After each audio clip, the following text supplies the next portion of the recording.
राज्य सरकारनं लाडकी बहीण योजनाच बंद करावी, काँग्रेसचे नेते नितीन राऊत यांची मागणी आहे. अन्यथा त्याकरता स्वतंत्र अर्थसंकल्पीय तरतूद करावी असं देखील ते सुचवत आहेत.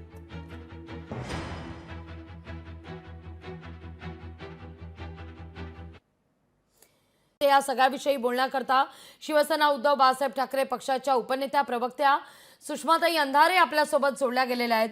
ताई, काय घडतंय नेमकं?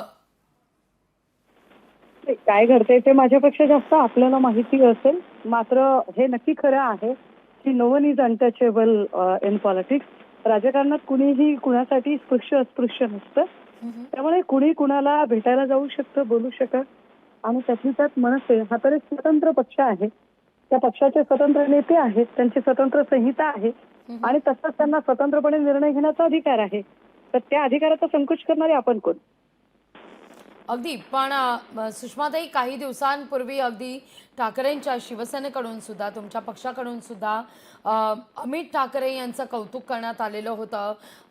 त्यांचे विचार चांगले आहेत, गोड नेता आहे असं सांगण्यात आलेलं होतं. एकीकडे ठाकरे बंधू एकत्रित येणार ही चर्चा सुरू असतानाच बातमीत एक ट्विस्ट येतोय आज. नाही, आम्ही आमच्याकडून सकारात्मकताच दाखवली ना. महाराष्ट्राची जी इच्छा आहे त्या महाराष्ट्राच्या इच्छेचा सन्मान करत आम्ही वारंवार महाराष्ट्राची इच्छा ही आमच्या बोलण्यातनं, कृतीतनं दाखवलेली आहे. याच्या उपर त्यांनी काय निर्णय घ्यावा यावर आमचं बंधन असण्याचं कारण नाही. किंवा लगेचच एक भेट झाली आहे म्हणजे काहीतरी सुतावरून स्वर्ग गाठायचं पण काही कारण नाही.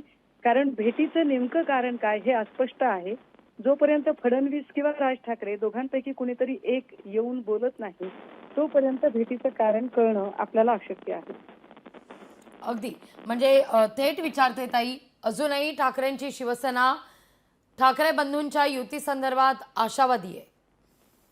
एक लक्षात घ्या, आम्ही मागे प्रकाश आंबेडकरांच्या सोबत सुद्धा आमच्याकडून आम्ही शेवटपर्यंत आमचा युद्धधर्म पाळलेला होता.